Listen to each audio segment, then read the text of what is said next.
Hello, this is psychologist Yulia Latunenko with you. Let's talk about a topic that many bloggers and psychologists are currently discussing on YouTube Super Empaths.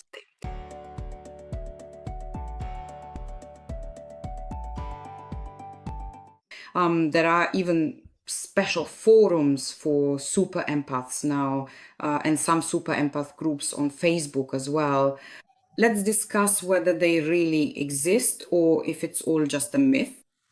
If you haven't subscribed to my channel yet, please do so, like this video and leave your comments. Have you ever come across the concept of super empaths? Do you consider yourself a super empath? Or maybe you've heard someone refer to themselves as a super empath? And here's what I want to point out. First of all, I have extensively read a significant amount of psychoanalytic literature, not just in Ukrainian, but also numerous English language articles, and even more substantial, truly significant and foundational works by prominent psychoanalysts. This is because, in principle, the very concept of an empath as such doesn't even genuinely exist within that field of study. There is the concept of an empathetic person, but here we already see things like black empaths, super empaths, sigma types. Honestly, I truly do not consider myself an inexperienced or uninformed psychologist in any significant way, but I have never once in all my professional experience come across such specific definitions as super empath, black empath, or anything remotely like that in any reputable scientific articles or academic books whatsoever. So I specifically looked into what bloggers are saying about super empaths on YouTube. And they list such traits. I've written them down specifically as being highly sensitive, possessing some kind of super compassion, being disciplined, goal-oriented, attentive, generous, having good boundaries, and being principled. They don't judge anyone. By the way, have you ever seen a person who doesn't judge anyone at all in their life? They are psychologically resilient and independent, meaning they don't get into codependent relationships. Okay, well, by these traits, this is almost a superhuman, a perfect person. But does a perfect person even exist? Well, maybe in some ideal world there is, or maybe in someone's imagination, but we all live in the real world where every person has both a dark and a light side.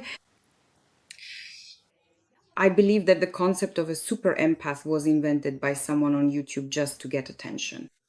And I have a guess who that someone is. Most likely, this concept originated from Sam Vaknin, a blogger, psychologist, and supposed scientist who has written many books on narcissism. He considers himself a narcissist and says that he has been officially diagnosed with narcissism, specifically narcissistic personality disorder. However, I remain very skeptical of this blogger, not least because he sympathizes with Russians. He is very supportive of Russians. That's why we should question everything he says. We, as Ukrainians, should be skeptical of information coming from such bloggers.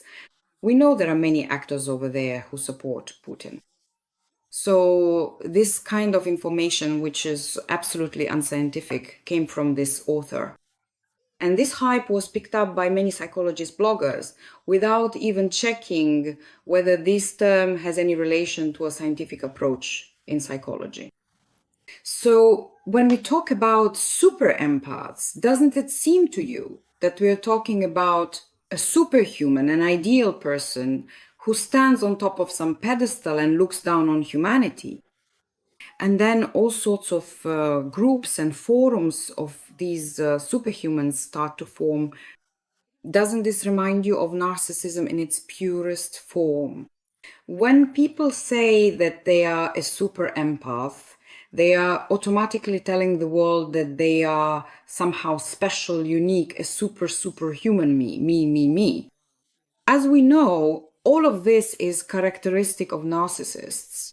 So let's be careful when people diagnose themselves like this and present themselves to the world in this way.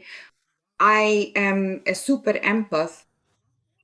On forums, such people say we are super empaths, we are not like everyone else, we are unique, we are special, and we are magnificent. And this really reeks of narcissism. Here's another myth about super empaths. I've come across bloggers on YouTube who supposedly believe that super empaths are like psychological, emotional killers for narcissists, that they are the psychological slayers of narcissists, that no narcissist can break or defeat a super empath. But there's a big but. Does a healthy person, a completely healthy person, without codependency, without the consequences of childhood trauma, a conscious person, do they get into relationships with narcissists? Of course not. Because such a person, even they won't even attract a narcissist into their life. Such a person won't be tempted by the perks that a narcissist so generously offers to their potential victim at the beginning of a relationship. Such a person will just walk past the narcissist, they simply. After all, that's another point. They'll fall out of the narcissist's focus because they have good boundaries. For them, being in a relationship together is simply uninteresting. They won't attract each other. If a person truly has good boundaries, good empathy, and has worked through their childhood traumas, they will stop attracting narcissists. But these people call themselves super empaths who are very good at dealing with narcissists and are their killers. No, that's not true. That's a myth. Such super empaths are simply bigger, stronger narcissists. That's why they get into relationships with narcissists and display their own narcissism even more than the narcissists themselves. So, next to such a supposedly super empathetic person, the narcissist loses their power. And what they can offer to the so-called super empathor, as we now understand, the stronger narcissist is only this: be my dad or mom, and I'll be your little child. This is what happens with all narcissistic people who encounter another narcissist on their path, one who is even more pronounced, more core. And then they fall into this childlike position. They completely submit to the stronger narcissist. Because, as I've said in my videos, in the world of narcissism, the law of the strongest prevails. That's why a narcissist yields to strength. So a super empath is actually the same narcissist, just multiplied several times over maybe 10 or even 20 times. So let's draw a conclusion. The so-called super empath who ended up in a relationship with a narcissist and managed to defeat and break them is actually a more hardcore narcissist than the narcissist they defeated. A healthy person doesn't need any labels or any superlatives that boost their status, authority, or self-esteem. A healthy person already has an adequate sense of self-worth. They know all their strengths and weaknesses. They don't need to call themselves certain terms, right? I'm super just this prefix. I'm a super empath. It already speaks for itself. That is, if a person is healthy, mature, not infantile, with a normal, adequate self-esteem, they simply won't even have the thought to classify themselves as part of some group. Well, there's an element of narcissism in any kind of group formation. For example, we have vegans, especially those vegans who say that everyone else is a bad person if they eat meat or something else, anything that differs from their diet. A vegan who quietly sits and eats plant-based food without hating on non-vegans is a healthy person with a healthy attitude. Or, for example, we are Orthodox, so all Muslims are bad.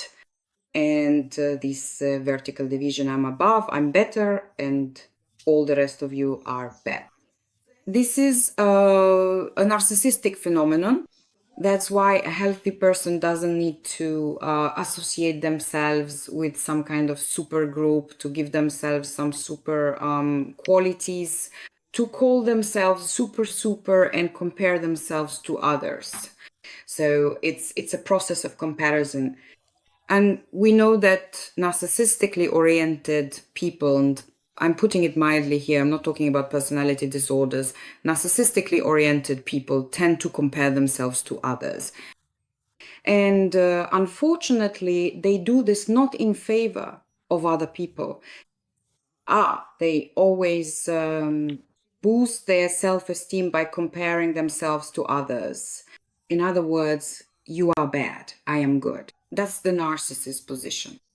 And in fact, this is an avoidant attachment style, which is common among many narcissists. That's why they appear and disappear. That's why they're sometimes present in relationships, put on a sugar show, and then discard you. All of this is a narcissistic movement along the vertical axis. I'm better. Or then their self-esteem drops and they feel worthless.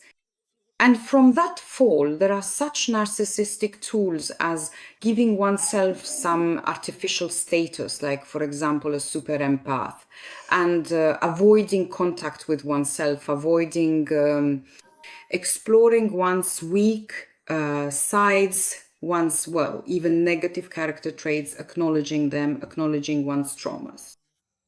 A narcissistic person never goes to psychotherapy because they are already grandiose, because they taught where all the psychologists studied.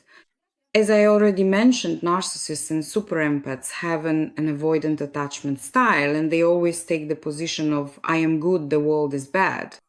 They always have an outwardly accusatory stance. You will never get them to take responsibility for their actions. They simply do not take responsibility. It's a terrifying word for them. They will never say sorry unless it benefits them, unless there is some advantage to be gained, to get some resource from you. They will never ever say forgive me, because they truly believe that everyone else is to blame but not them.